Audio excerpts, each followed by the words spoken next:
90 രൂപയ്ക്ക് ചോറും ബീഫും അങ്കമാലി മാങ്ങാക്കറിയൊക്കെ ആയിട്ടൊരു കിടിലനൂണ്. ഈ കോമ്പോയിൽ 50 രൂപയാണ് ചോറിന് വരണത്, 40 രൂപയുടെ ബീഫ് കറിക്ക് വരണത്. മാങ്ങാക്കറി ആവശ്യത്തിന് എടുക്കാനായിട്ട് എല്ലാ ടേബിളിലും വെച്ചേക്കണായിട്ട് സന്തോഷമായില്ലേ. സങ്കടം വരണ കാര്യം ഞാൻ പറയാട്ടോ. ആദ്യം ഇവിടെ കായയും ബീഫാണ് ഊണിന്റെ കൂടെ കൊടുത്തുകൊണ്ടിരുന്നത്. സെർവ് ചെയ്യുമ്പോൾ ബീഫിന്റെ കഷ്ണത്തിനേക്കാളും കൂടുതൽ കായയുടെ കഷ്ണം വന്നെന്ന് പറഞ്ഞ ആൾക്കാർ പ്രശ്നം ഉണ്ടാക്കിയോടുകൂടി ബീഫും കായ പരിപാടി ഇവിടെ അങ്ങ് നിർത്തിയിട്ടോ. ചെന്ന് കയറുമ്പോൾ തന്നെ ചേച്ചി ഇലയൊക്കെ ഇട്ട് ചോറ് വിളമ്പി. അപ്പൊ നമ്മുടെ എല്ലാ ടേബിളിലും നമ്മുടെ ഇവിടുത്തെ സ്പെഷ്യൽ ആയിട്ടുള്ള അങ്കമാലി മാങ്ങാക്കറി അടച്ചു വെച്ചിട്ട് ഒരു പാത്രത്തില് ചോറിന്റെ കൂടെ അച്ചിങ്ങയുടെ ഒലത്തും വന്നു, സാലഡും വന്നു, ഒരു പഴുത്ത പഴം വെച്ചിട്ടുള്ള ഒരു കറിയും വന്നു കേട്ടോ. പക്ഷെ നമ്മുടെ കണ്ണ് ഇതിനകത്ത് ഒന്നും ഉടക്കൂല. നമ്മൾ ആ ചോറിന്റെ നടുക്കൊരു കുഴിയൊക്കെ കുഴിച്ച് നമ്മൾ ആ മാങ്ങാക്കറി ഒഴിക്കണ ആ ലോകത്തേക്ക് നമ്മൾ അങ്ങോട്ട് പോവാൻ കേട്ടോ. ഇനി മാങ്ങാക്കറിനെ പറ്റി അധികം അറിയാൻ പാടില്ലാത്തവർക്ക് ആദ്യമേ പറയാം, എന്റെ പൊന്നു മക്കളെ, ഇത് പഴുത്ത മാങ്ങ അല്ല കേട്ടോ, നല്ല പച്ച പുളിയുള്ള മാങ്ങയാണ് നമ്മൾ അങ്കമാലി മാങ്ങാക്കറിക്ക് യൂസ് ചെയ്യണത്. എന്ന് വെച്ചാൽ സാധാരണ മാങ്ങാക്കറിയുടെ താഴെ വരാറുള്ള കമന്റ് കാരണമാണ് ഞാൻ ആദ്യമേ എടുത്ത് പറഞ്ഞത്. ആദ്യമൊക്കെ നമ്മൾ വന്ന് ഈ ഉള്ളിച്ചമ്മന്തി ഹോട്ടലിൽ കഴിക്കുമ്പോൾ ഇവിടുത്തെ കായയും ബീഫും ഉണ്ടായിരുന്നപ്പോ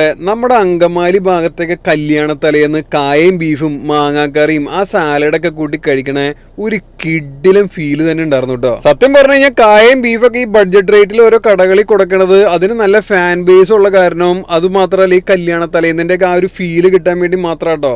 അല്ലാതെ 4 പീസ് ബീഫും 4 പീസ് കായും കറക്റ്റ് ആയിട്ട് കൊടുക്കണമെങ്കിൽ ഈ കായയും ബീഫും കൊടുക്കാൻ തന്നെയായിട്ടൊരു ചേട്ടനെ അവിടെ പണിക്ക് നിർത്തേണ്ടി വരും. അങ്ങനെ കായയുടെയും ബീഫിന്റെയും പീസിന്റെ ഒക്കെ പ്രശ്നം വന്നപ്പോ ഇവിടെ ഇപ്പൊ കായും ബീഫിന്റെയും പരിപാടി ഇല്ല, ബീഫ് മാത്രമാണ് ഊണിന്റെ കൂടെ ഉള്ളത്.